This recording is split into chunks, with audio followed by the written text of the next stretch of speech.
This video is visual operation of YX BBMS Bluetooth. The application is called BBMS. It has a Bluetooth BMS. Refresh the page and connect the Bluetooth. First of all, the P interface. Input the BMS ID. Usually it is 20. After you input the ID, click Automate button. The information will come out. Next one is the TV interface. On this interface, information about temperature and cell voltage are placed.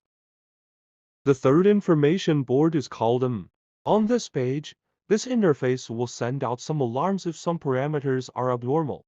Because the parameters are all normal, so we can see any alarm. This is the next page.